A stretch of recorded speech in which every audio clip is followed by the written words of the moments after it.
Қуыс кеуде 162 бет. Қабыл болған қажылық.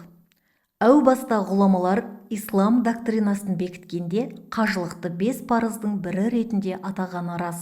Бұл діннің бөлшектеніп кетуіне жол бермейді. Яғни, мәзһабтардың кей ақидалары бір-біріне қайшы келгенімен, тұтас алғанда бірнеше ортақ ұстынға қатар байланып тұруы тиіс. Сондықтан да мәзһабта, ақидада, мәдениетте, тілде алуан түрге бөлінетін мұсылмандар қажылық кезінде бөлектеніп тұратын даралығын бір сәтке ысырып, қағбаны тәуап еткенде бір тұтастанып кетеді. Тіпті бай мен кедейдің, әйел мен еркектің, патша мен малайды айырып тұратын әлеуметтік айырмашылықтар жойылады.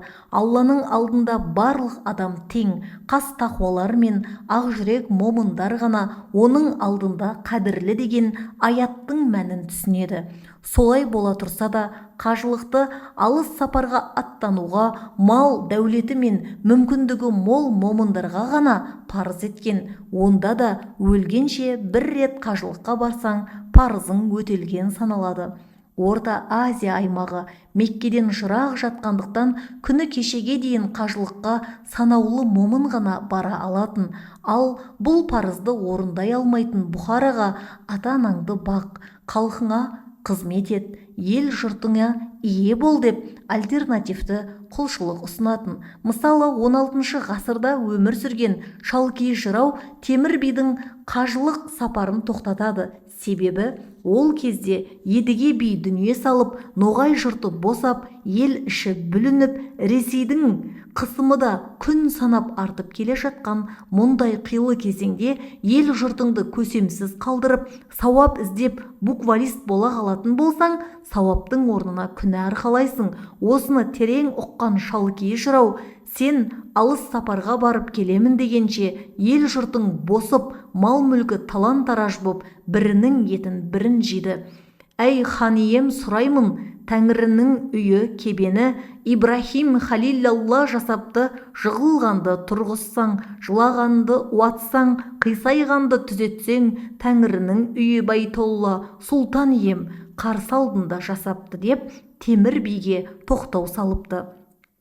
Қартайған атанасын қараусыз қалдырып қажылыққа аттану мен ахирет мәселесін жедел һәм жеңіл жолмен шешкісі келетін дәулетті қазақтарды 19 ғасырда өмір сүрген шал ақын да тоқтатуға тырысқан. Мекке менен Медине жолдың ұшы, алыс сапар дейді ғой барған кісі, атанаңды үйдегі құрмет десең, Мекке болып табылар үйдің іші дейді. Шындап келгенде қажылық парыздың өзі тұнып тұрған мистика. Миллиондаған адам алыстан азап тартып келсе де, Құдайға қылғы жаққан біреуінің ғана құлшылығы қабыл болады екен.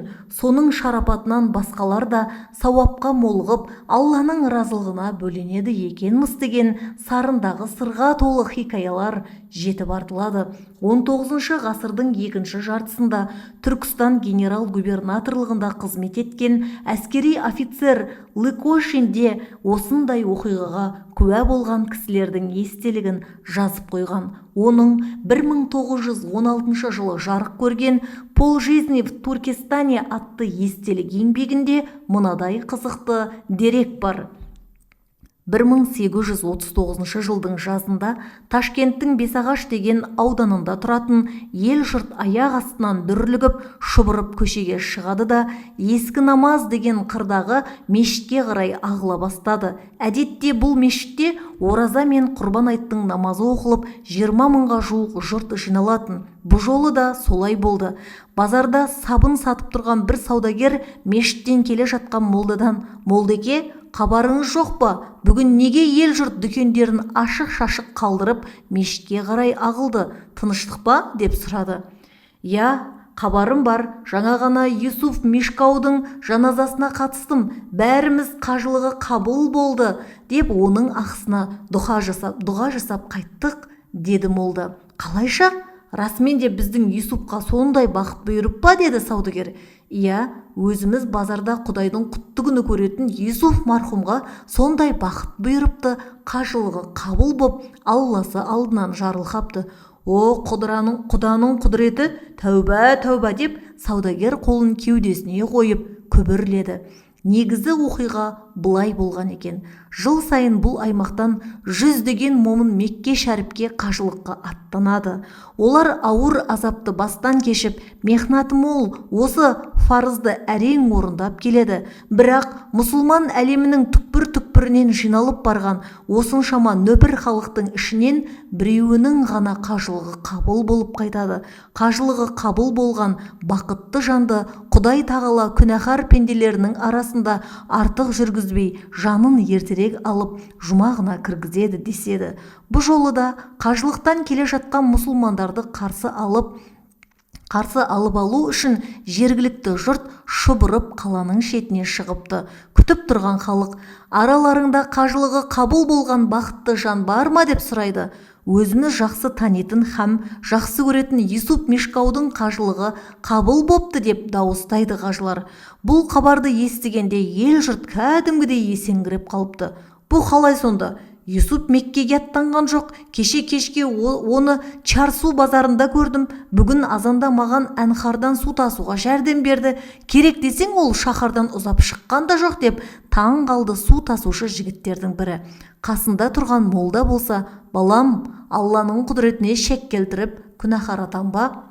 Алла қаласа бәрі мүмкін деп оны тыйып тастайды. Тақсыр, Алла сақтасын, күмәнданып тұрған мен жоқ, тек мына кереметті түсіне алмай тұрмын. Мен оны таңда ғана осында көрдім. Түстен кейін ол қажылыққа барып парызын өтеп келді ме, әлде Хазіреті пайғамбар оған пырақ атын жіберіп арнайы алдырды ма дейді жігіт таңданысын жасыра алмай. Олар осылай күбірлесіп тұрғанда кей жұрт күңкілдесіп күмәнді күшейтіп жіберді. Ал молда болса олардан теріс айналады. Осы кезде жұрттың дені Көкілташ медресесіне қарай жөңкіледі. Қалың тобырдың ортасында бір өркешті нар кетіп барады. Нардың үстінде беті әдемі кілеммен жабылған табыт бар. Юсуф мархумның денесін жерлеуге әкетіп бара жатыр екен. Елдің бәрі қасиетті табыттың бетіне жабылған киелі кілемді бір сипап қалуға ұмтыла бастайды.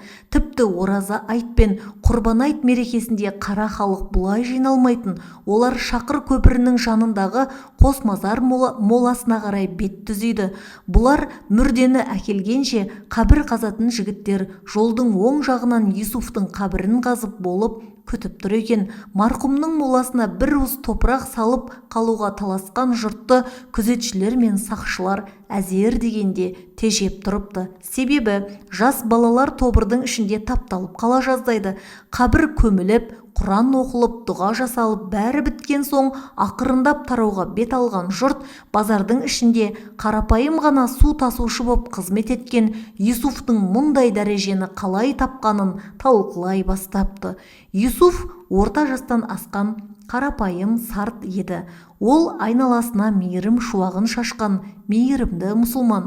Түнде де базарда тегін қызмет қып жүре беретін. Әдетте саудагерлер базар тарқап, ел аяғы басыла сала үйлеріне кетуге асығатын. Қаңырап қалған базар көшелерінде қоқыс үйіліп қалады. Таңға дейін қоқыс атаулы тазаланып шығарылмаса, ертеңіне базарға кіру мүмкін еместі. Сондықтан базар босаған сәттен бастап тазалықшы жігіттер іске кірісетін. Қала берді олардың заттарын да күзетіп ұрыға алдырмайтын. Әсіресе Юсуф Мишкау бұл іске ерекше адал болды. Бүкіл саудагер оның осы адал һәм тегін қызметіне дән риза болатын. Риза болғаны сонша, оның бала шағасы ішіп жемнен тарықпасын деп керек жарағын өздері сатып алып, үйіне білдірмей апарып тастайтын. Әдетте таң намазын мешітте оқығысы келген қыз-келіншектер қараңғы көшелермен мешітке бара жататын. Жолай оларға қырындап тиісіп қалғысы келетін еркектер де кездесіп қалып жатады.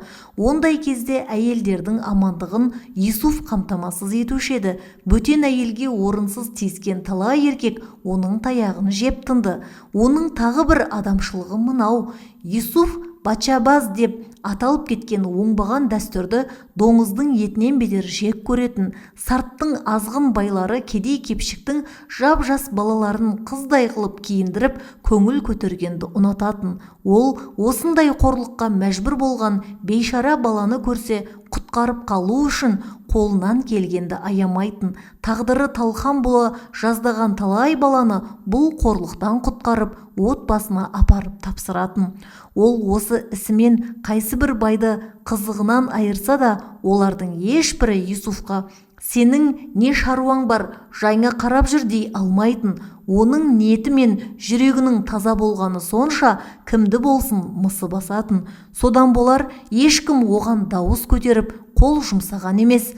Қызығынан айырылған байлардың өзі оны іштей жек көріп жүрсе де сырттай сыйлап тұратын. Оның Мешкау деген лақап атының өзі су құюшы, суарушы дегенді білдіретін. Қарауыл жігіттердің бірнешеуі Юсуфқа қосылып, мойындарына дәу мес пен торсықты іліп алып, күні бойы арықтан су тасиды. Себебі базарға кіре берістің топырағы езіліп, шаңы бұрқырап кететін. Қою шаң базарға кіріп, елдің мазасын алмасын деп, олар үнемі топыраққа су шашып отырады.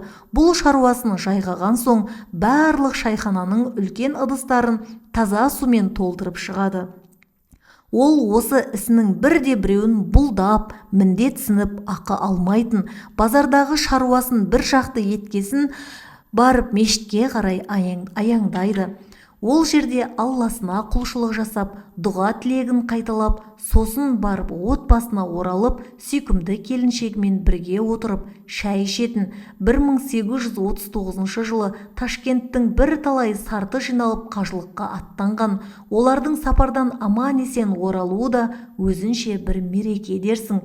Меккеге аттана алмаған жұрты неше түрлі әңгіме естіп, қызыққа қарық болатын. Ең бастысы олар қасиетті жердің шарапатын жұқтырып, келген киелі кісілердің батасын алып, бойына иман тартқысы келетін. Осылайша азан да қазан, у да шу боп жатқанда, бұл жолы Ташкентте қалған Юсуп жанның құлшылығы қабыл болды. Бүкіл шарапат сонда деген ақпарат дүңк ете қалды.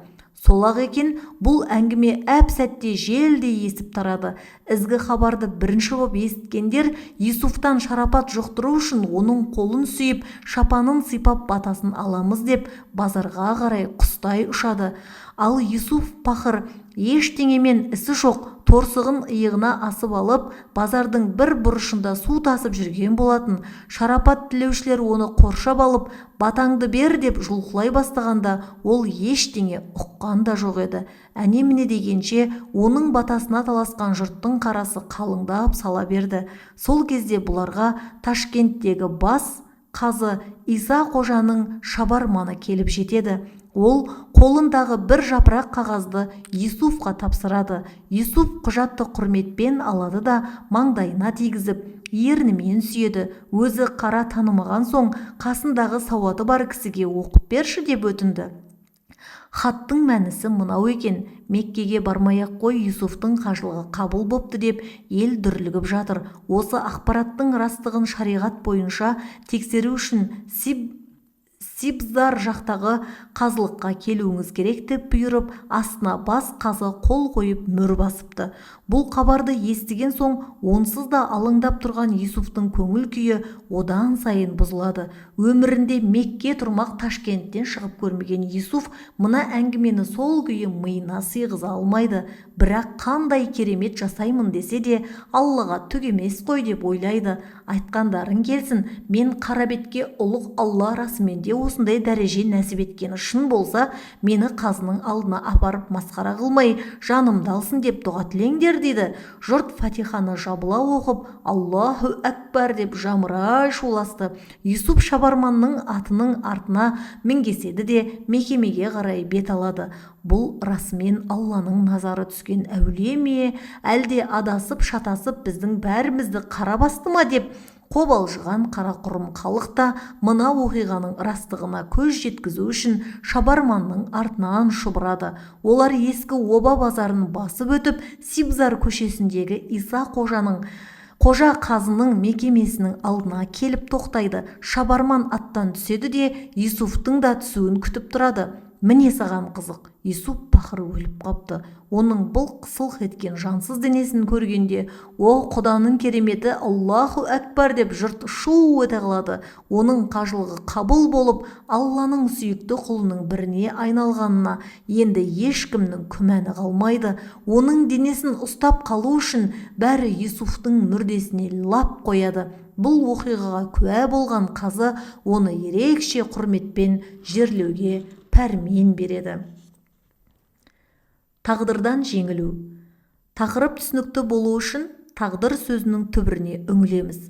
Арабшадан аударғанда өлшем деген мағынаны білдіреді. Яғни, бұл дүниенің тіршілігі Алланың өлшеп, пішіп, бекітіп берген кесінді заңдарымен дөңгелейді. Адамнан басқа мақұлық осы өлшемдердің ығында жүре береді, яки тағдырымен таласпайды. Таласатын оның болмысында ерік қалауы, таңдау талғамы деген қасиет жоқ. Таңдау еркі мен жігер қалауы адам болмысына ғана тән. Адамға дөңгелеген дүниенің өлшемдері, яғни тағдыр үстемдік ете бастағанда адам еркіндігін іске қосып, өз өмірінің өлшемін, яғни тағдырын өзі жасап шығады. Тұл жетім боп өссе де, ірі қайраткерге айналу, бала кезден мектепке бармаса да, есейгенде ғылым қуып, ғалым атану, туа бітті мүгедек болса да, өнердің бір түрін меңгеріп, әлемді аузына қарату. Ал бақуатты отбасында туып өсіп, арнайы мектепте білім алып, денсаулығы темірдей боп тұрса да, түк бітіре алмай, өмірді қор қылған типтерді тағдырдың ырқымен кеткен бақытсыз бейбақтарға жатқызады.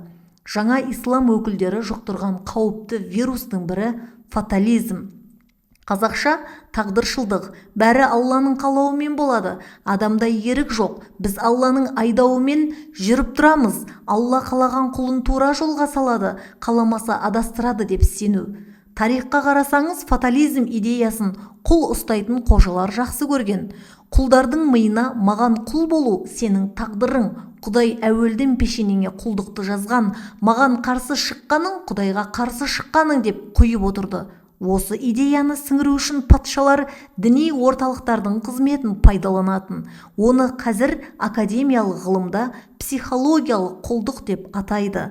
Құлдық қоғам әбден орныққанда дүниеге пайғамбарлар келетін. Олардың миссиясы фатализм идеясын қирату. Ибраим, Мұса, Ғайса, Мұхаммед пайғамбар бәрі де халықты құлдықтан босатумен айналысқан. Олар ізінен ерген үмбетіне тағдырың өз қолыңда, тағдырыңа ие бол деп адамның рухани болмысын пандетерминизм идеясынан азат етті. Егер адамзат тарихы озалдан Құдайдың қалауымен, жазуымен жүріп жатса, не үшін пайғамбар келіп, ол ережені өзгертуі керек? Онда пайғамбарлар Құдайдың қалауына, Құдайдың жазғанына қарсы күрескен болып қалады. Екіншіден, адамзат тіршілігі Алланың қалауымен өтіп жатса, ақыретте адамнан сұрақ жауап алудың не мәнісі бар? Адам өмірдегі өз сөзі мен ісіне жауап береді десек, онда адамда ерік қалауы болу керек. Еуропаның орта ғасырда түнекке батуы фатализмнен басталған. Бүкіл шіркеу христиан жұртының ерік қалауын фатализммен матаған. Осылайша Европа континентін бір ғана діни орталыққа тәуелді қылды. Кез келген тәуелсіз ой толғайтын ғалымды Құдайға, шіркеуге, папаға қарсы шықты деп айыптау оңай болды. 100 жылда бір туатын ғалымдарды отқа жақты. Діни қуғын мен қанаудан мезі болған халық ақырындап ояна бастады. Оның соңы католиктер мен протестанттықтардың 30 жылдық соғысына ұласты. Жұрттың санасын фатализм уынан емдеу үшін Европаның ойшылдары бүкіл ғұмырын жұмсады. Бірнеше ғасыр тек-теке тіреспен өтті. Тағдырың өз қолыңда деген идея үстемдікке жеткенде Европаның өрлеу дәуірі басталды. Әр адам өз өмірі үшін күресуді үйренді. 2000 жылдарға дейін қазақ қоғамында фатализм асқынбаған еді. Оны Сұлтан Махмұттың мына өлеңінен көруге болады. Жақсылық көрсем өзімнен, жамандық көрсем өзімнен, тағдырдан болды дегенді шығарамын сөзімнен дейді. Шәкәрімнің өлеңдерін қарасаңыз да, тумақ, өлмек, тағдырдың шын қазасы. Ортасы өмір, жоқтық қой екі басы. Сағымдай екі жоқтың арасында тіршілік деп аталар біраз жасы. Несін сүй, несін сүйме ері көзіңде, нәпсіңде, ақылыңда, тұр көзіңде. Сынау үшін жаратқан бір ең бар, тексерілмей қалмайсың бір кезіңде дейді. Абайдың өлеңдерінде сенбе жұртқа тұрса да қанша мақтап, әуретеді ішіне қулық сақтап, өзіңе сен өзіңді алып шығар, еңбегің мен ақылың екі жақтап деп адамның еркіндігін алдыңға планға шығарады. Майлы қожа жырау да Алла берді екі жол, бірі оңда, бірі сол. Ойланыңдар бауырлар, дүние қысқа, ақырет мол деп Тәңірдің адамға таңдау беретінін айтады. Қазақ мақал мәтелдерінде де Алланың ісін пайғамбар болжап білмейді, тағдырдың талаптан басқа сый жоқ деген сарындары бар. Яғни фатализмді насихаттайтын үлгілер жоқтың қасы. Жалпы түркі нәсілінің фатализммен қатты ауырмауына имам Матруди әсер еткен деп айтылады. Олар тағдырдың жазуы деп қартайып өлуді айтады. Ал орта жолда мезгілсіз қайтыс болуды қаза деп атаған. Қаза себепке байланады. Адам ұрпағы бір аурудан не бір адамның қолынан қаза табады. Екі жағдайда да себепті іздеуге негіз бар. Аурудың алдын алып емделуге шанс бар. Кісі қолынан қаза таппаса, пенде ұзақ жасайды. Ал қаза жеткерген қылмыскерді соттайды. Бірақ халықтық түсінікте жазмыштан озмыш жоқ. Тағдырдың жазғаны осы. Құдайға да жақсы адам керек. Адамның айтқаны емес, Тәңірдің дегені болады. Қуған жетпес, бұйырған кетпес, адамның басы Алланың добы деген сияқты тіркестер бар. Мұны экзистенция философиясында фатализмге, тағдыршылдыққа жатқызбайды. Мұны мойынсынуға смирение жатқызады. Яғни басқа түскен қаза объективті себеппен болғанда тағдырға мойынсынады. Мысалы, табиғи апаттарда қаза табу, тұқым қуалайтын дерттің құрбаны болу, найзағай түсу, мұндайда ешкімді айыптай, кінәлай алмайсыз. Амалсыз тағдырға мойынсынасыз. Осы мойынсынудан көңіл айту дәстүрі шығады. Онда қаралы үйдің иесін, марқұмның туған туыстарын жұбату мақсатында ғана тағдырды себеп қылып көңіл айтады. Жалпы қазақ дүниетанымында фатализмнің жоқ екенін құн сұрау дәстүрінен көреміз. Нақақ кісі өлтірсең жауап бересің. Мұның екі қыры бар. Бірі гуманизм, қанға қан деп адамның орнына кісі өлтірмейді. Екіншісі жауапкершілік. Ісіңе жауап бересің. Көшпелі қазақ фатализмді мойындаған болса, Құдайдың жазуымен жеткен қазаға не үшін құн төлеу керек? Европадағы экзистенциалистер тағдырды былай түсіндіреді. Тағдыр деп адамның ықпалы жүрмейтін аймақты айтады. Еріксіз туу, еріксіз өлу. Адам дүниеге еріксіз келген соң отаны, ағайын туысы, жынысы, ұлты, тағдыры болып саналады. Бірақ адам тіршілік алаңында өмір жолын өзі таңдайды. Кез келген ісін өз қалауымен, таңдауымен жасайды. Осыдан жауапкершілік феномені шығады. Еркіндік нығметі адамға не үшін берілген дегенде, жауапкершілік арқалау үшін деп жауап береді. Логотерапияның негізін салушы Виктор Франкл тағдырды үшке бөлген. Биологиялық тағдыр адамның мүгедек боп туылуы. Психологиялық тағдыр сан түрлі тәрбиенің әсерімен өзіне мінез жасап алып, сонымен ақталу. Жүріс тұрысындағы кем-кетікті мінезім осындай, тәрбием солай, біреудің еркесі боп өскем деп өзіне психологиялық тағдыр қалыптастырады. Яғни өзгеруге, өзін тәрбиелеуге тырыспау. Әлеуметтік тағдыр. Әлеуметтік тағдыр жұрттан ұят болады. Жұрт не дейді деп өмір сүру. Әлеуметте қалыптасқан теріс көзқарастың ықпалынан шыға алмай, мән мағынасыз дәстүрлерді орындай беру. Жұрттан қалмаймыз деп кредит алып келін сүру, даңғаза той жасау, диплом жуу. Тағдыр феноменін дұрыс түсінбесе, оның тигізетін зардабы орасан. Бәрі Аллахтың қалауымен деген вирус рухани болмыстағы шексіз ресурс пен потенциалды байлайды. Адамның рухани болмысынан шығатын еркіндік феноменін 100% жоққа шығаратын фатализм идеясы қоғамға үстемдік орнатқанда кез келген ел автоматты түрде Ауғанстан сияқты мешеу мемлекетке айналады. Фатализм көзқарасы орныққан елде ықпалды фигуралар өзіне ұнамаған кісіні атып өлтіріп, тағдыры солай болды, ажалы Алладан келді, мен тек себепшімін деп ақтала салады. Сосын оны ешкім тергеп, тексеріп сотқа сүйремейді. Қазақстанда 2000 жылдан бастап фаталистік көзқарас барлық діни жамағатқа жаппай жоқ десе де болады. Бұл адамның психологиясына, дүние танымына ауыр соққы береді. Оған ұрынған мұсылман тағдыры үшін күреспейтін қауқарсыз пендеге айналады. Фатализм болмысында туғаннан бар еркіндік, еркін ойлау, еркін жүріп тұруы, еркін пікір білдіру деген адами қасиеттерін қырқып түседі. Бәрі Алланың қалауымен болып жатыр. Алла бәрін жазып қойған. Алла қаласа тура жолға түсеміз, қаламаса адасамыз деген түсінік жауапкершілік феноменін жойды. Осының кесірінен тек Алланың қалауымен жүріп тұрушы машина сипатты мұсылмандар қаптады. Жеке діни таңдауын Алланың қалауы деп түсінгендіктен өздерін Алланың назары түскен таңдаулы тұлғадай сезінді. Құдай тағала қалың жұрттан өзін бөліп алып, тура жолға салып қойғандай көңілі асқақтады.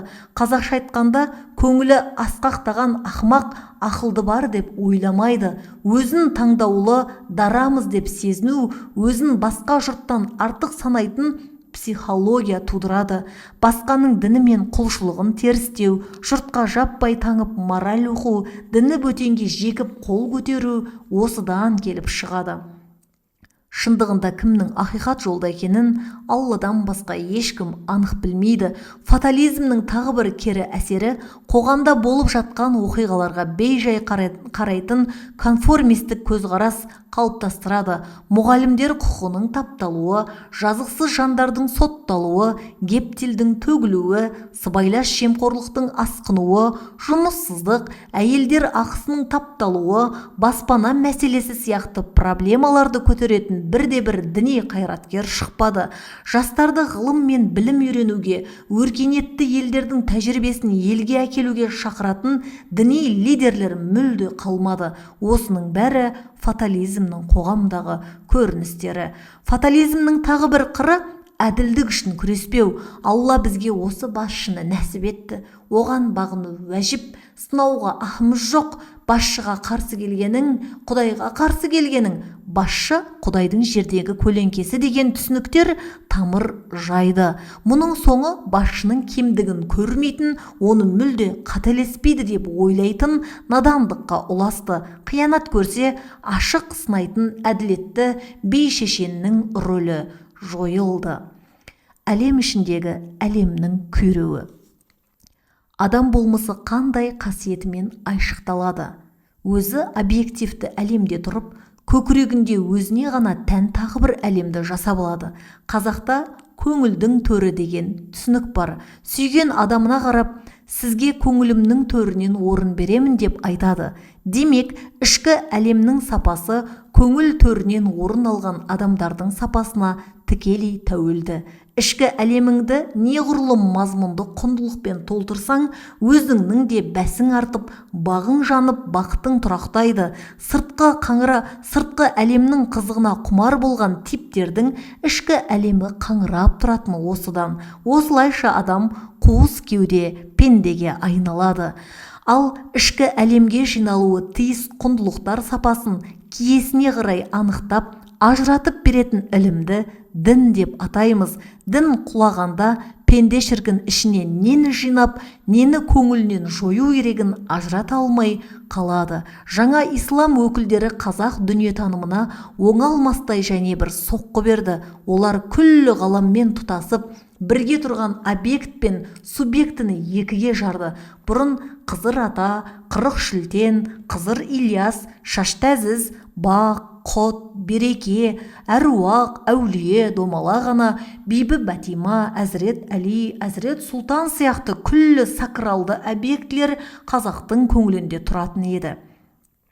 Ол заманда Қызыр атадан бата алу, бибі Бәтиманың аян беру, әулиенің аян беріп қолдау көрсетуі, шілтеннің шылауы тиюі сияқты құбылыстар өте көп кездесетін, әсіресе батырлар жырында көп айтылатын. Мысалы, Асау барақ жырында батырдың қалмақтармен соғысы былай баяндалады.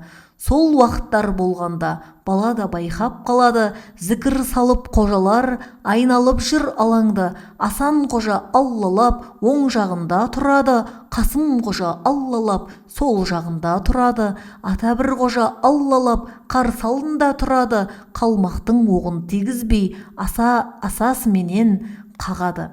Бұл жырдың мәтінін большевик мұсылмандар оқса, міндетті түрде ширк деп шошиды. Ал біз жырдағы оқиғаны түсіндіру үшін логотерапия әдісін қолданамыз. Жырдағы батырды әлемді тануға міндетті бір субъект деп аламыз. Жанында аллалап жүрген қожа, молдалар оның түп санасында тіршілік кешіп жатқан рухани объектілері. Асау барақ бұған дейін де бұл объектілермен рухани байланысы бар еді. Олардан ізгі бата алатын, түсінде көретін, даналық сөздерін жаттап, хикметін кеудесіне түйетін, қысылса олардан медет тілейтін, соғысқа түскенде де түркілік таныммен әруақ деп кіретін, өзінің Аллаға деген сенімі күшті болғасын, киелі рухтың бәрін Тәңірісі көмек ретінде жіберіп тұр деп ойлайды. Мысалы, пайғамбар Бәдір соғысында саны жағынан 3 есе басым жауға қарсы тұрғанда Құдайдың өзі келіп көмектесіп, қылыш алып соғыспайды, көктем періштелері көмекке келді деп айтылады. Егер Алла тікелей көмектесуі керек, уәсила себеп болмау керек дейтін болсақ, онда періштелер басы артық объект болып саналады. Ендеше, сонда қалай періштелер болмаса, Алла бір өзі құдіретімен көмектесе алмайды ма деген басы артық тағы не бір сұрақты туғызады. Адамның көкірегі киелі құндылыққа, рухани объектілерге кедей болса, оның арман қиялы, креативті қабілеті, ерлік құмарлығы, батырлығы, талабы, елдік санасы, творчестволық таланты өзінен өзі түгел ғайып болып, адам рухани деградацияға ұшырайды. Бұрын қазақ дүниетанымында мынадай нәрсе көп таралған. Атақты ақын жыраулар кішкентай кезінде міндетті түрде түс көретін, түсінде Қызыр баба келіп, әй балам, тұр орныңнан, өлең аласың ба, көген аласың ба, арқалап аласың ба, арбалап аласың ба деп сұрайтын. Ақын өлеңді таңдайды, сосын таңертең оянғанда бойына құт қонып кие дариды. Бір түнде суырып салма ақынға айналады, немесе ұйқысынан өлең шығарып туады.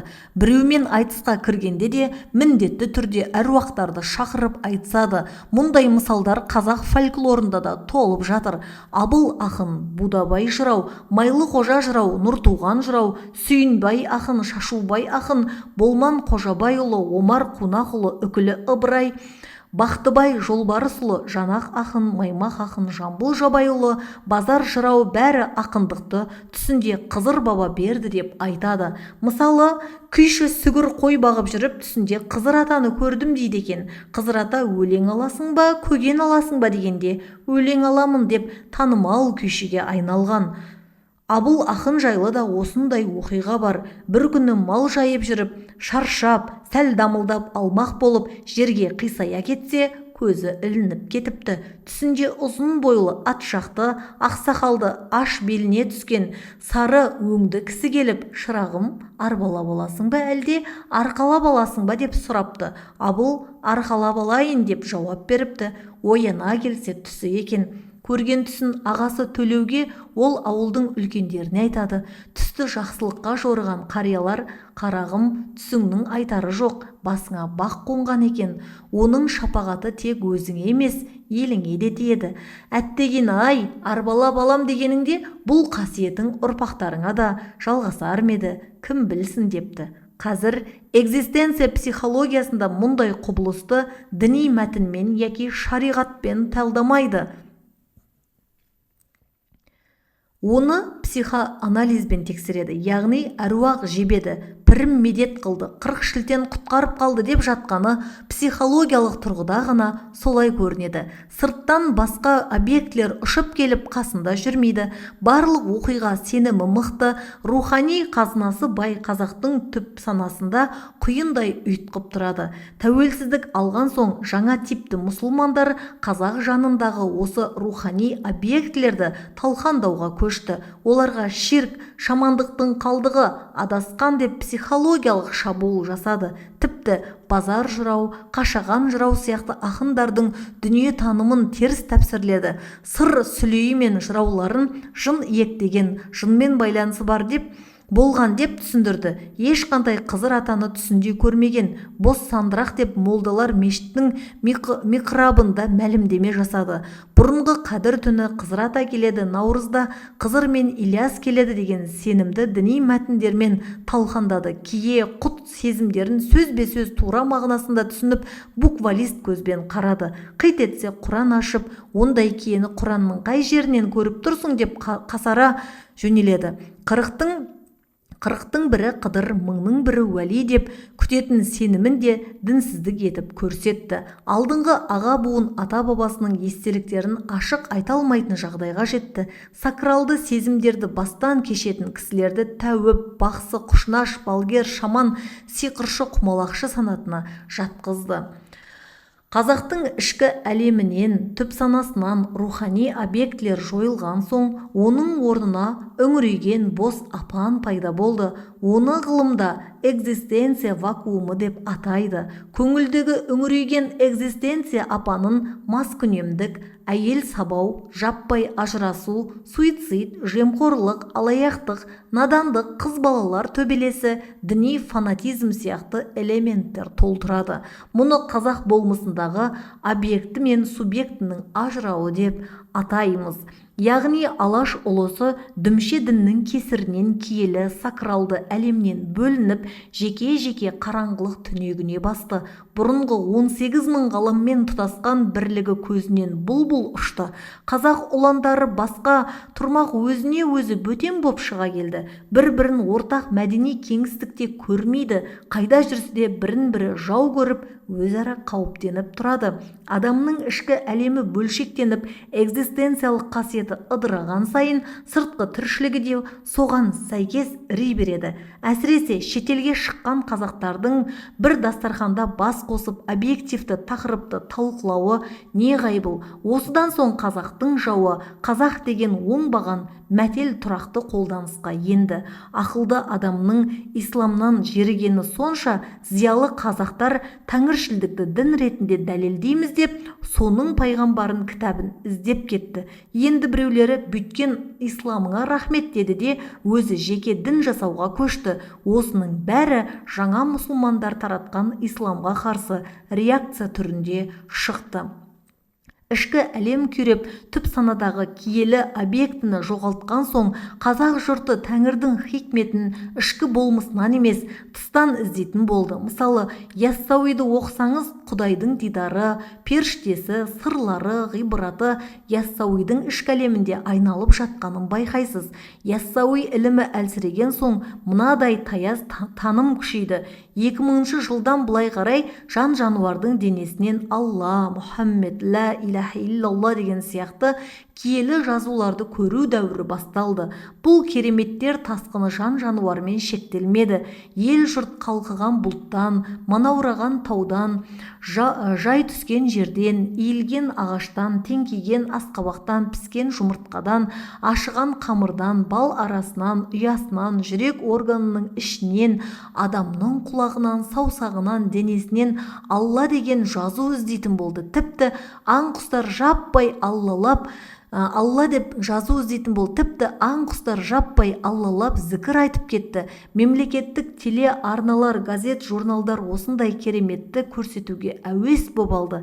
Ең ақыры білдей діни басқарма 2007 жылы 160 беттен тұратын қақтан түскен белгілер деген арнайы кітап шығарып, мұны қазақ руханиятының дамуы деп бағалады. Осылайша қазақтың жаны киелі рухтар әлемінен бір жола ажырап бітті десе де болады. Осыдан соң Қыдыр атаны көретіндер, одан бата алатындар түсінде аян алатындар күрт кеміді. Аян көргеннің өзінде түсін ашық айта алмайтын жағдайға жетті. Тіпті әруақ деген сөзді дауыстап айтуға үрейленетін заман орнады. Жаңа мұсылмандар бұрынғы большевик қазақтар орнатқан үрейдің діни сипаттағы жаңа түрін осылайша орнықтырды. Ең сорақысы, қазақ жаны өзін табиғатпен бір тұтас көре алмайтын күйге жетті. Бұрын қазақтар өзін табиғатпен, табиғат тылсымдарымен бірге үндес сезінетін, аспандағы айға да амандасып сәлем беретін, жаңа ай туған кезде ай көрдім, аман көрдім, ақыретте иман көрдім, ескі ай есірке, жаңа ай жарылға деп дұға жасап бет сипайтын. Одан бөлек жалғыз ағашты кеспе, бұлақ көрсең көзін аш, көк майсаны таптама, көкті жұлма, малды теппе, аққуды атпа, құстың ұясын бұзба, құмырсқаны өлтірме деген киелі ұғымдар болатын. Осыған орай көшпелі қазақтар ақсақ киік, ақсақ құлан, жез киік, аққу, бозінген, қоңырқас, ақсақ қаз, аққудың зары, бұлбұл, бүркіттің күйі, жел мая, тарғыл тана, ұшардың ұлуы, боз торғай, байлаулы киіктің зары сияқты күйлер, әндер, аңыз ертегілер шығарды. Болмыстың бірлігі деген осы. Субъекті адам айналасындағы кез келген объектіні жан-жануар іштен тануға қабілетті. Қазіргі мұсылмандар әлемдегі басқа объектінің ішіне еніп, оның ішкі ахуалын ұққан былай тұрсын, өзінің ішіне үңіле алмайтын бейшара хәлге душар болды. Көкірек көзі бітелген соң 1984 жылы Мұхтар Мағауин 5 ғасыр жырлайды деген кітап құрастырып, қазақ мәдениетіндегі орны бар ақын жыраулардың еңбегін топтастырып жинап еді. 2006 жылы теріс пиғылды діншілдер тарапынан 10 ғасыр жырлайды деген кітап басылып шықты. Сол кітапта бұрынғы 5 ғасыр жырлайды кітабында берілген Алла, Тәңір, Құдай деген сөздер Аллах деген сөзбен ауыстырылып өзгертілді.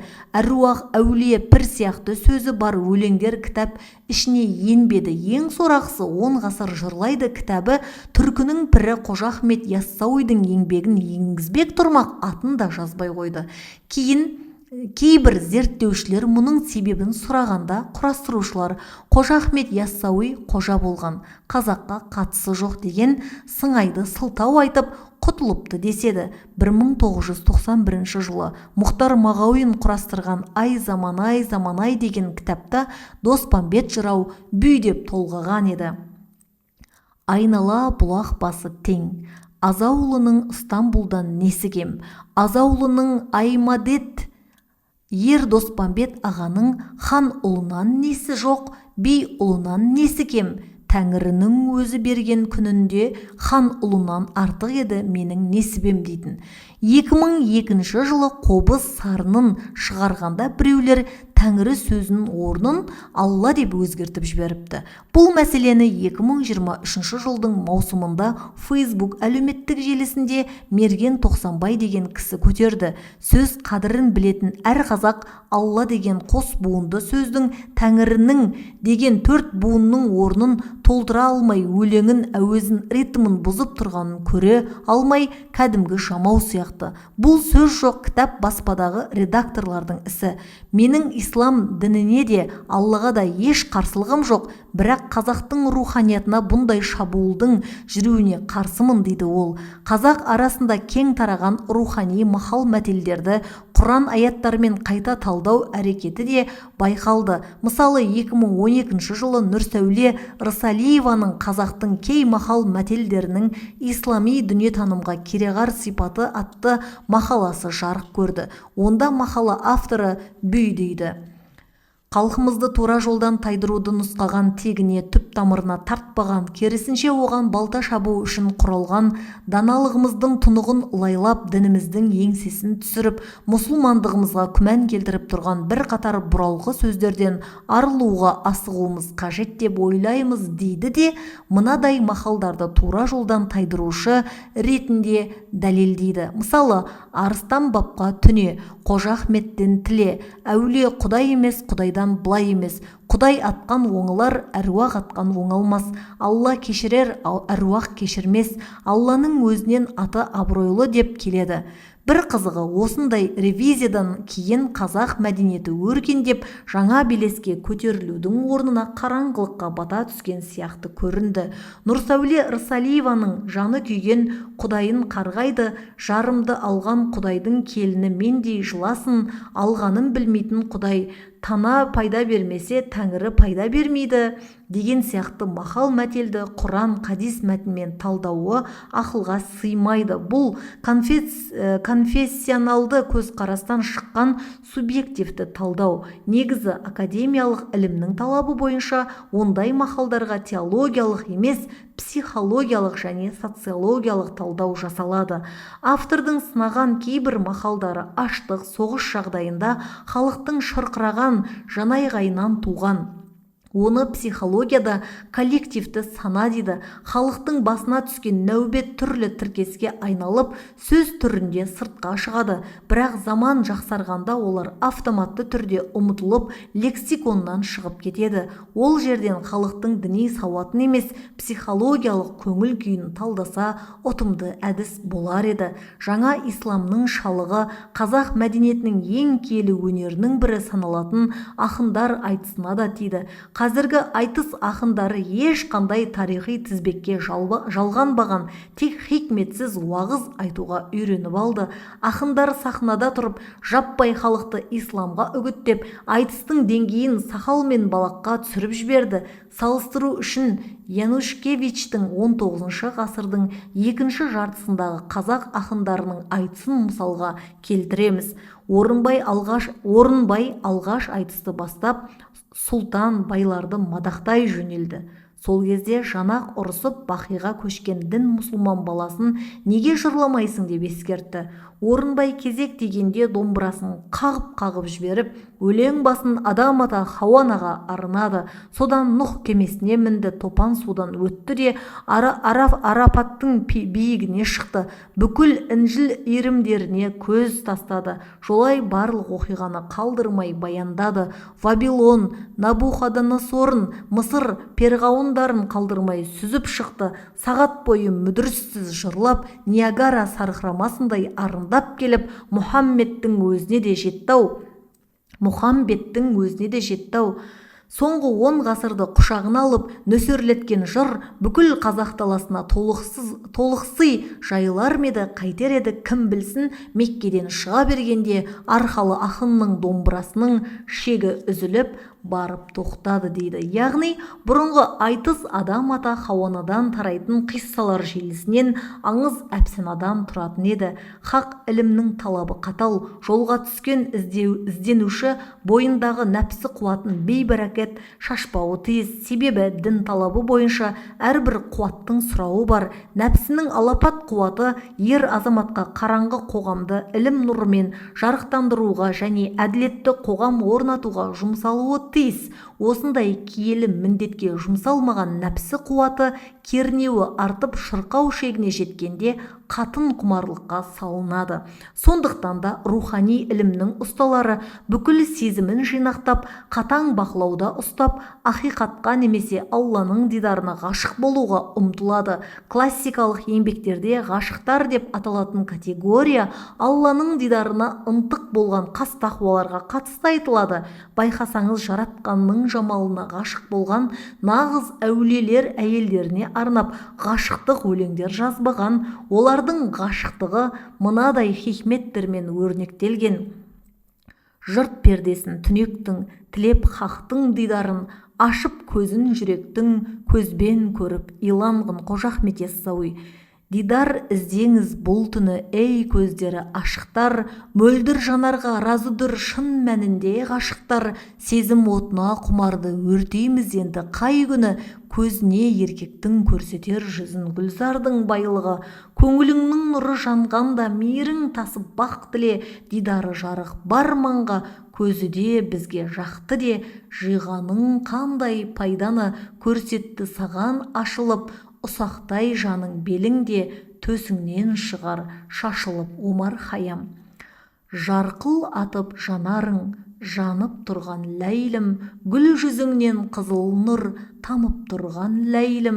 Жүрегімде кіршіксіз махаббаттың оты бар, лапыл атқан күйіңде қалып тұрған ләйлім. Нұн иіліп соқтанған әліп бейне мүсінің, көрген көздің жәуін бір алып тұрғай ләйлім. Сені біреу жылатса жас маржанын ағызып, оның өзін қызылқан жауып тұрған ләйлім. Қапа мұңнан сыздаған сорлы жүрек бұлқынып, тыным таппай кеудемді қағып тұрған ләйлім. Өзің менен сағынып жолығатын жақсы күн, басқалардың басынан ауып тұрған ләйлім. Хафиз. Ризамес көңілің мені шерге салса да, тамшы тамбас көзіңнен жаным отқа жанса да, бірақ осы жалғанда жалғыз сенсің сүйерім, маған еткен зәбірің жаудан жаман болса да. Азап кілем алдында кең жайылған біздерміз, қайғыменен жүрегі мың шайқалған біздерміз. Толқынындай теңіздің шермен шайқап тағдыры, рахатсыз өмірде мұң жамылған біздерміз. Рудаки. 100 пайғамбар мұғжиза көрсетсе де, сені көрмей мұсылман бола алмаймын. Сенің сәулең түспеген сопыларды пейішке кіреді деп те ойламаймын. Шәкәрім қажы. Мұндай тақуалар керек десең, жүрегінің түкпіріне некелі жарын да кіргізбейді. Олардың ұғымында Аллаға деген ғашықтыққа ешкім ортақтаспау керек. Бұл дүниедегі жұбымен Алла разылығы үшін ғана құрметтесіп, сыйласып, адами сүйіспеншілік махамында өмір кешеді. Иллахи ғашықтан туған ғазалдар адамзат ұрпағына мәңгі бақи солмайтын махаббат құдіретін көрсетіп тұрады. Қас тақуалар осы ғашықтық махамынан жаңылып, жүрегін сұлу әйелге алдырған кезде бар қасиетінен жұрдай болып бітеді. Соңғы 30 жылда діни алаңның ақылды адамдар үшін тартымсыз болып көрінетін ең басты себебі дәл осы иллахи ғашықтықтың жоқтығы. Діни уағызшылардың нәфсани құмарлығы, өмірі қанып бітпейтін Дон Жуан типтес еркектерге ұқсап кетуі әмәнді жеркенішті сезім туғызады. Тоқал алуға ешқандай объективті себеп табылмаса да, діннің бүкіл мұратын екінші және үшінші әйел алуға әкеп байлай беруі саналы жастардың арасында дінге деген нигилизмді күшейтті. Дін ғылымын арнайы оқыған мамандардың өлген соң жұмақта мұсылман еркекке сыйлық ретінде берілетін қор қыздары жайлы жағымсыз уағызды сілекей шұбырып отырып насихаттауы исламның беделін жермен жексен қылды. Бірақ осындай уағызды күмәнсіз шындық етіп қабылдаған діни жамағаттар өз арасында тоқал алу жарысына шатылды. Олардың мұндай надандығын көріп отырған екінші тарап тәңіршілік сияқты эзотерикалық ілімдерді қызықтап кетті. Әдетте мұндай эзотерикалық ілімдер пайғамбар келіп уахи түскен соң рухани майданда жеңіліс тауып тарихтың қойнауында қалуы тиіс еді. Яғни халықтың ислам өркениетіне жалғануы өркендеудің жаңа сатысы саналады. Енді бұл өркениеттен бас тартып өткен тарихқа оралу саналы түрде қараңғы дәуірге бату дегенді білдіреді. Жалпы дін ғылымы тылсыммен тілдесетін ілім саналады. Бірақ ол ешқашан өлген жандардың әруағымен тілдесіп, ақылдасуды мұрат етіп алмаған. Құранда ондай шарт жоқ. Тылсымға қатысты 100 деген бәлки мыңдаған эзотерикалық салалар болуы мүмкін. Бірақ дін олардың ешбіріне шырай бермейді. Себебі діннің мұраты айқын. Кісінің көкірек көзін ашып, ғайыптан рухани ілім тартып, үнемі надандық пен қараңғылық құрсауында тұратын бұл әлемді рухани зейнеттеумен айналысады. Тіпті көкірек көзі ашылған адамдар түсінде немесе басқа бір транс халінде аруақпен тілдесіп ақпарат алды дегеннің өзінде оны жария қылмайды. Ондай ілім әмәнда құпия сақталады. Құпия сақтамаса адасуға бейім тұратын қара халық спиритизммен шұғылданып, өлген аталарыңмен сөйлесіп беремін деген алаяқтыққа негізделген коммерцияның тың түрін ойлап табады. Исламнан бір ғана мысал: Мұхаммед пайғамбардың өзі Алладан және Жебірейіл періштеден ғана ақпарат алдым деген. Бәлкім ол миғраж сапарына барғанда басқа пайғамбарлармен кездесіп тілдескен де болар. Солай болған күннің өзінде Құранның бізге жүктегені борышы ол емес, өз бойыңдағы рухани тарапыңды барынша күшейтіп, жануарлық инстинктті тәрбиелеп, оны адами сипатқа келтіру. Әдетте адам болмысы былай, түпкі мәні айқын болып тұрмайтын кез келген оңай істен қиналып кетеді. Ал мәні анық болып тұрса, қорықпай тау қопарады. Қазіргі қазақтар не үшін исламнан жеріді? Себебі дін шарттарының мәні мен мағынасы философиялық тәсілмен сол күйі айқындалмай қалды. Қарапайым ғана Алла бізді не үшін жаратты деген экзистенциялық сұраққа діни жетекшілер терең ойланбастан құлшылық қылу үшін ертең өлген соң намаздан сұраласың деген сапасыз жауабынан айнымайды. Бұдан басқа дін парыз қылған мұсылманның міндеті жетерлік. Ол міндеттердің мәні философиялық терең толғамдармен ғана ашылады. Бірақ діни уағызшылар бізді адастырады деген желеумен философияға жоламайды. Осының кесірінен мәнсіз, мағынасыз көрінетін фарыздарды өмір бақи арқылап жүруге модерн мұсылмандар көндіге алмайды.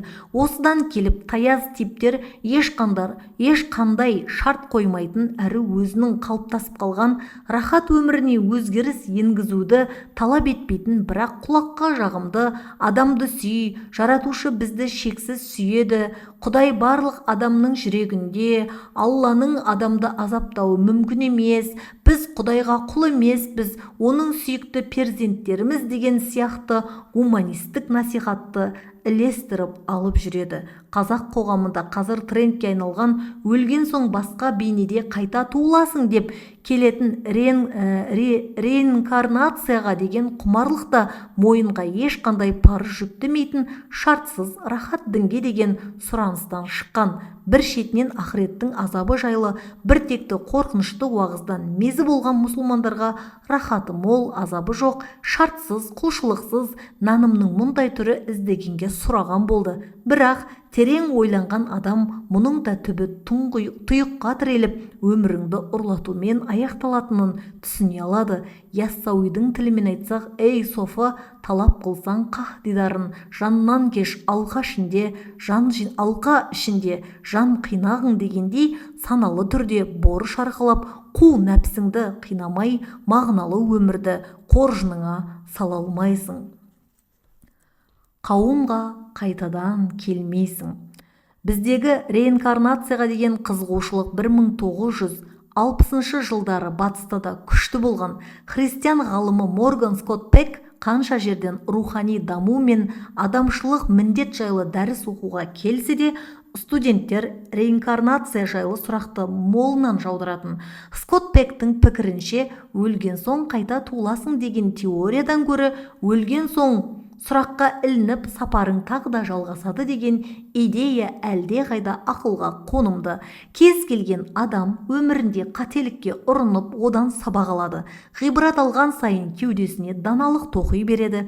Есейген соң ақылы толысып, осы жинаған ғибратым мен даналығымды ұрпағымның санасына қотарып кетейін. Олар мен ұрынған қателікке ұрынбасын, олар бірден бақытты өмір сүрсін деп бала шағасының құлағына құяды. Көп жағдайда осы стратегия балаға кері әсер етеді. Әкесінің морализмнен мезі болған баласы ерегісіп, бәрін керісінше істеуі мүмкін. Діни құндылықты әжуа қылатын нигилистердің дені діншіл әулеттен өсіп шығады. Көбіне ата-анасы тікелей кінәлі. Олар баласын періште сияқты пәк қылып өсіремін деп ойлайды. Ойы, ниеті дұрыс, бірақ құндылық сіңіруі тәсілі қате.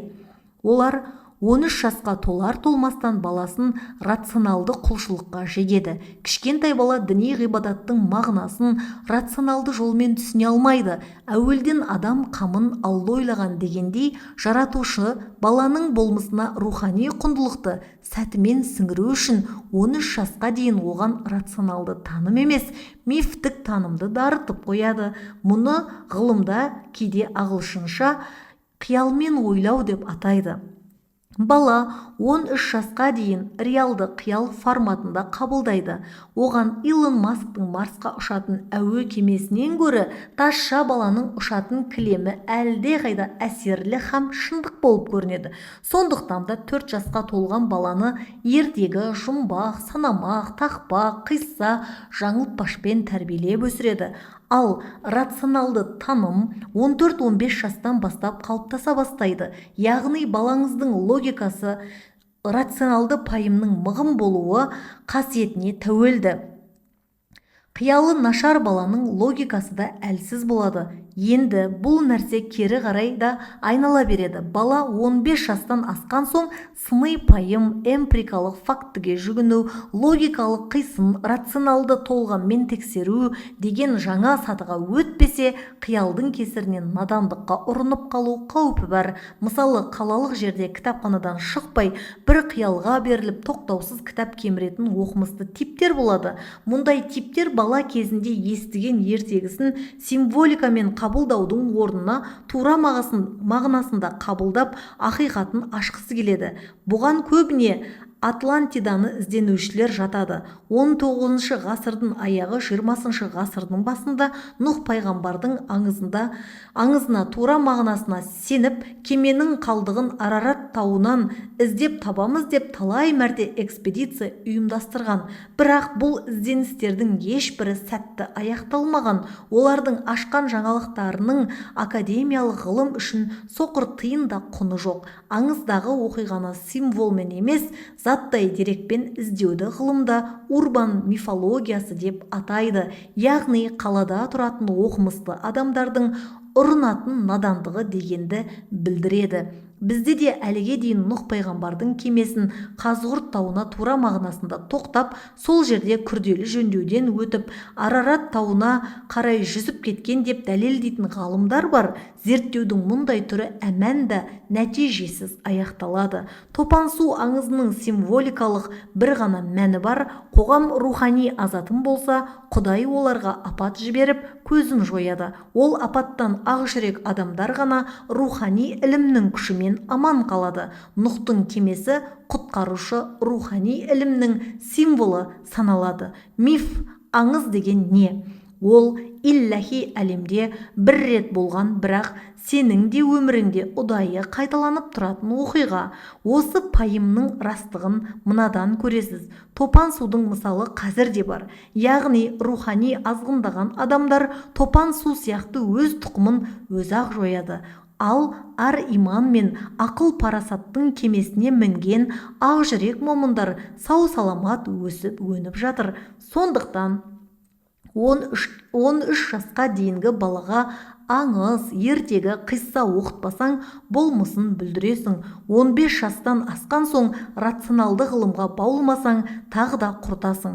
Дұрыс есейген бала аллегориямен айтылған кез келген аңыздың, мысалдың, ертегінің, қиссаның иллахи мәнін ғана көкірегімен сезіп тұратын сұңғыла болады. Бала бәрібір өмірді өз тәжірибесімен сынағысы келіп тұрады.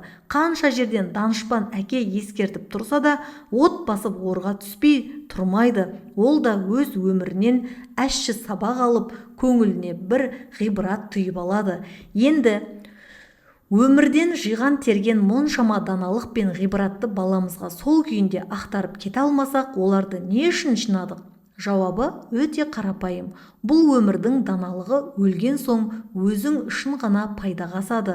Ғибратың неғұрлым мол болса, өлгеннен кейінгі сапарың да соғұрлым сапалы болмақ. Егер қайта-қайта туыла беретін болсақ, тіршіліктен ғибрат алып, бойымызға даналық жинаудың қандай мағынасы бар? Мағыналы ғұмыр адам өмірге бір-ақ рет келеді деген теорияға байланған. Тіршілікке келіп кету қайталанбас бір реттік феномен болғасын да, оны барынша мағыналы, мәнді етіп сүру керек. Екі рет қайталанған өмірдің ешқандай мәні болмайды, шәкәрімнің тілімен айтсақ.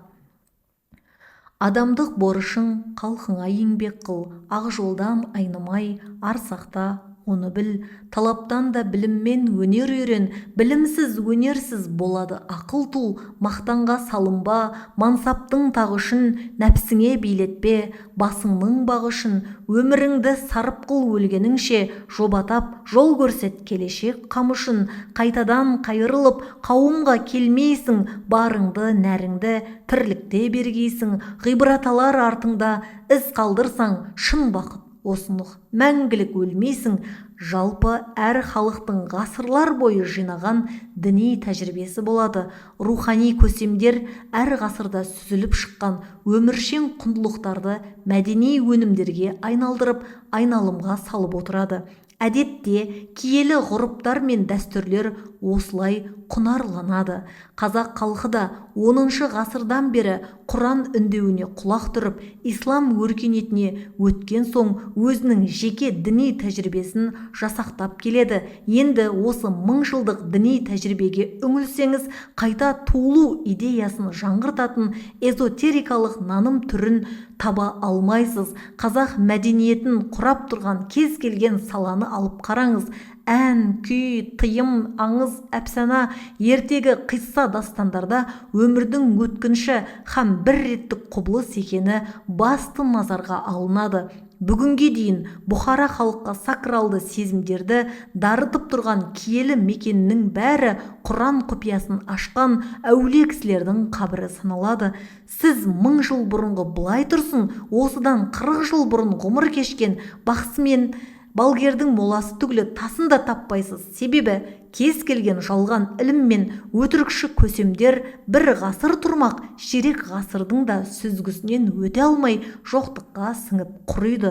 Сондықтан ең дұрысы мағыналы өмірді іздеген кезде 1000 жылдық тарихы бар һәм сан түрлі сынақтан сүрінбей өткен саф құндылықтарға бағыт түзеу. Мәңгілік құндылықтар іздеушісін ешқашан адастырмайды. Шындап келгенде қазіргі діни мұсылмандар басқармасының мамандары алдында тұрған ең маңызды міндет осы. Олар соңынан ерген Бұхараны ғасырлар қойнауынан жеткен ата-бабасының діни тәжірибесіне сәтімен жалғауы тиіс. Сол кезде ғана рухани және мәдени салада өркендеу басталады. Өйтпеген жағдайда ислам құндылықтарын қорлап, мазақтап, әжуа қылатын жастардың қарасы көбейеді.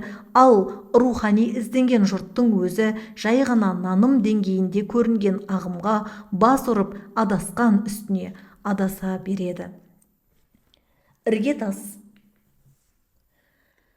2023 жылдың көктемінде Астана қаласында кітап көрмесі өтті. Бір бойжеткен отбасы хрестоматиясы сөресіне келіп кітап қарап тұрды. Біз кітаптарды ұсындық, бірақ ол самарқау ғана шолып шықты. Әлдиден эпосқа дейінді алдыңыз ба деп сұрадық. Жоқ, деді ол. Салт дәстүр сөйлейтін ше, оқымадым. Сияр шәріпті алған ба едіңіз? Тек естуім бар. Онда қисса сүләмбияны алыңыз. Жоқ, ондайға қызықпаймын, деді ол. Енді бұлардың бірде-біреуін оқымасаңыз, қызықпасаңыз, алмасаңыз, өмір сүру қалай болар екен, дедік. Әзіл қалжың аралас. Бұған дейін неше түрлі дебатқа қатысып әбден ысылған болса керек, 21 ғасырдың прагматик адамының алтын үлгісін көрсетіп, жұрттың бәрі сіздің талғаммен өмір сүрмейтін шығар, талғамға талас жүрмейді, әркім сүйгенін оқиды. Таңдау әркімге қол сұғып, талғамыңызды маған тықпаламаңыз. Сізге ұнаған кітап маған да ұнауы міндетті емес деп бізді қайтарып тастаған болды. Бұдан кейін оған уәж қайтарған жоқпыз. Мырс еттік те қойдық. Себебі орта жастағы рухани дағдарыс пен ізденіс процесі басталғанда бұл бойжеткеннің аталмыш кітаптарды іздеп жүріп оқитынына күмәніміз жоқ еді. Қала берді тұрмысқа шығып, балалы болған соң баласымен бірге смартфонның тұзағына түспей қалмайды. Баласы телефонның қызығынан шыға алмайды. Ал өзі баланы дұрыс тәрбиелеу деген тақырып бойынша ізденген кезде интернетте ақпараттық семіздікке ұрынуы хақ еді. Себебі 21 ғасырда бала тәрбиелеуді үйрететін мыңдаған білгіштер Инстаграмда миыңды атала қылады. Ең жаманы сол, ақпараттық аталаны удай ақшаға сатып аласың. Сонда кімдікі дұрыс, кімдікі бұрыс білмейсің. Дер кезінде айыру мүмкін емес. Мұндай кезде бала тәрбиесінде ғасырлар сүзгісінен сәтімен сүзіліп шыққан классикалық жауһарлар ғана жәрдемге келеді. Біз оларды рухани іргетас деп атаймыз. Әдетте қаланы соққанда архитектуралық алуандық басты назарға алынады. Қаладағы үйлерді бірдей материалдан, бірдей дизайнмен соғуға болмайды. Бұл қала жұртын жалықтырып, өмірден мезі етеді. Советтік қалалардың тартымсыз болатыны осыдан. Бүкіл ғимаратты кеуірттің қорабы құсатып, төрт бұрыштығып ұра берген. Қала мәдениеті дамыған елдерде барлық ғимарат алуан түрлі дизайнмен өрнектеліп, сан түрлі материалдан сыңғырлап тұрады. Бір үйді шыныдан, біреуін ағаштан, тағы бірін күйген кірпіштен соға береді. Сәулетшінің қиялы неғұрлым ұшқыр болса, қаланың келбеті де солғұрлым тартымды болады. Соғұрлым тартымды болады.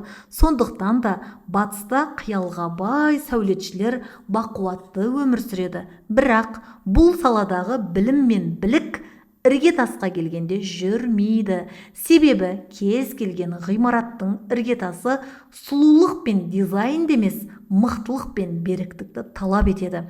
Қиялың миллион жерден ұшқыр болса да, фундаментке, яғни іргетасқа жаңалық енгізе алмайсың.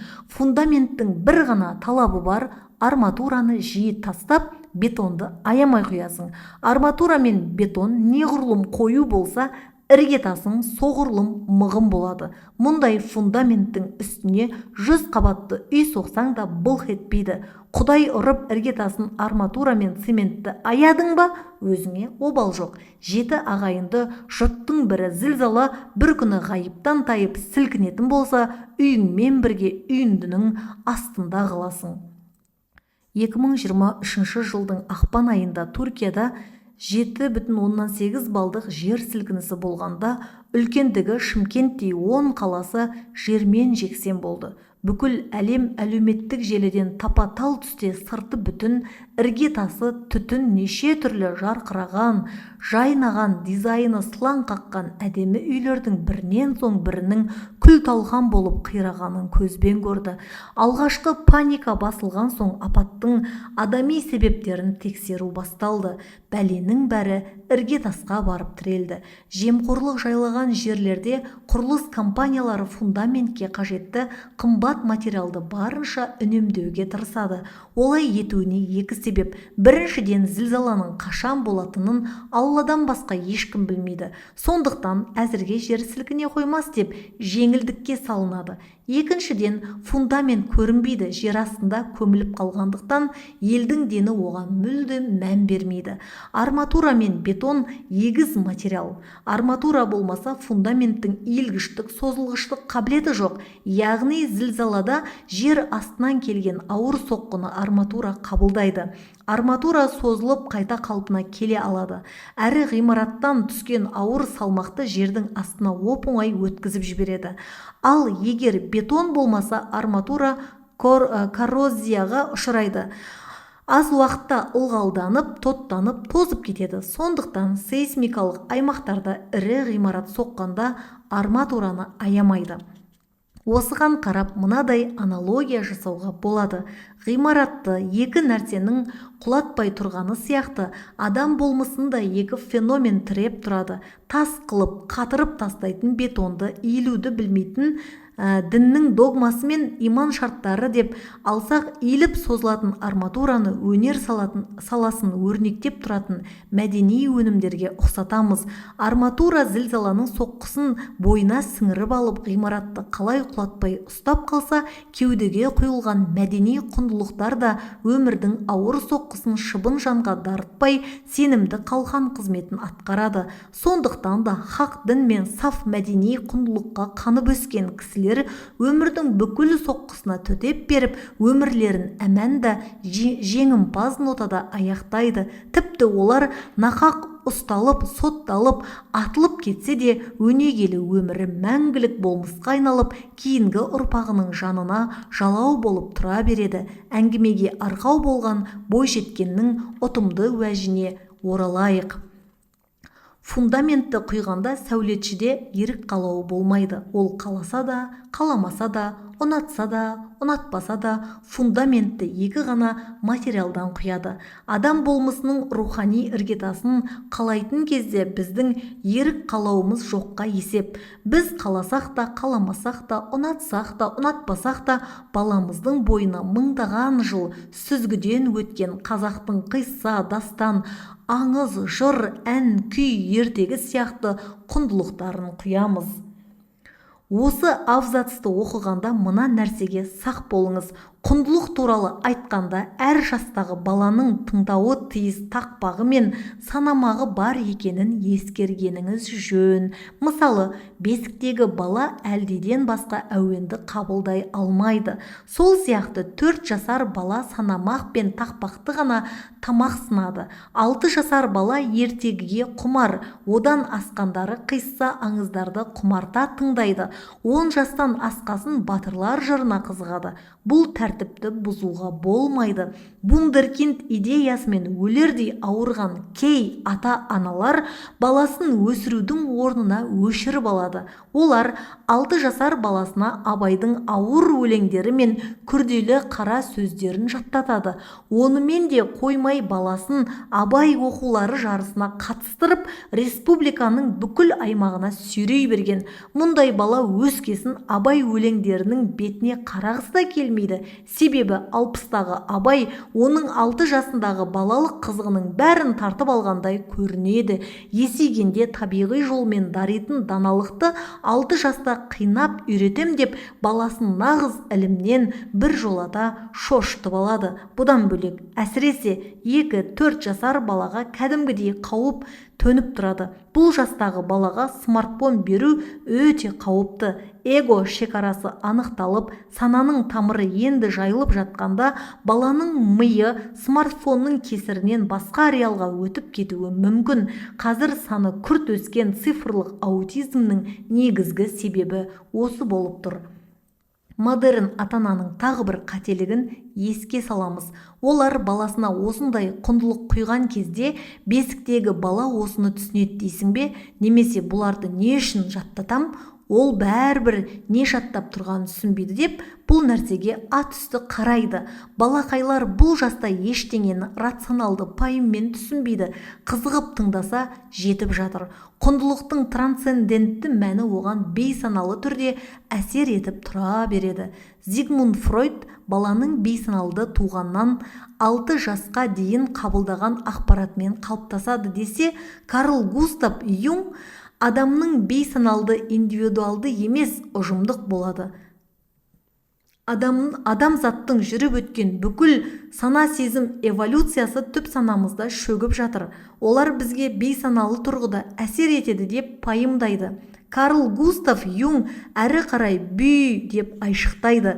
Біздің болмыста санадан бөлек бейсана әлемі және бар. Бейсананың үстіңгі қабаты сөз жоқ, тек жеке танымнан өніп шығады.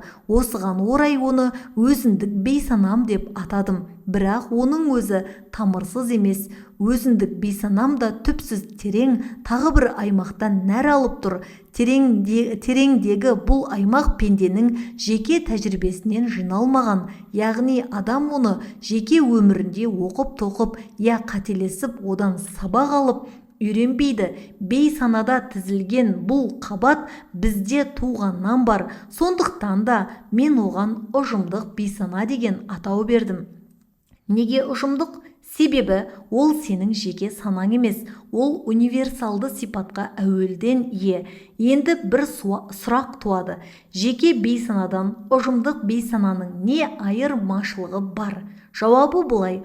Ұжымдық бейсананың мазмұны әмәнда ортақ және барлық кісіде ұқсас болып келеді. Осылайша барлық адам ұрпағына ортақ сананың төменгі бір қабаты бар деп айтамыз. Яғни Нұхтың кемесі, Сүлейменнің жүзігі, Дәуіттің ұста болғаны, Адам ата мен Хауа жайлы аңыздар барлық халықта бар. Бұл ұжымдық сана. Сенің миыңның бір қатпарында осы аңыздар архетип болып тұра береді. Ал жекеменшік сана сенің бесікте жатқан сәттен бастап жинайтын жеке тәжірибең. Ұжымдық бейсана адамзаттың ортақ қазынасы. Ол жеке адамның өмірлік тәжірибесімен бірге дамымайды. Ол біз тумай тұрбақ бартын. Барлық архетиптер ұжымдық бейсанада өмір сүреді. Бейсанадағы даналық пен тәжірибе сол архетиптер арқылы санамызға жалғанып, бойымызға дариды. Біз даналықты солар арқылы қабылдаймыз. Біз бұл жерде қай ғылымның пайымы дұрыс деп әуреге түспейміз. Дәстүрлі жолмен қазақтың классикалық құндылығын баламыздың құлағына құйған кезде Зигмунд Фройдтың да Густав Юнгте теориясы расталып тұра береді. Бесік жырын шырқасақ та, тал бесіктен бастап сәбидің жеке меншік санасын дұрыс қалыптастырамыз. Ал діни қиссалар мен батырлар жыры болса, баланың ұжымдық бейсанасын оятады. Қай тараптан түссек те қазақы тәрбие әмәнда ұтысқа шығады.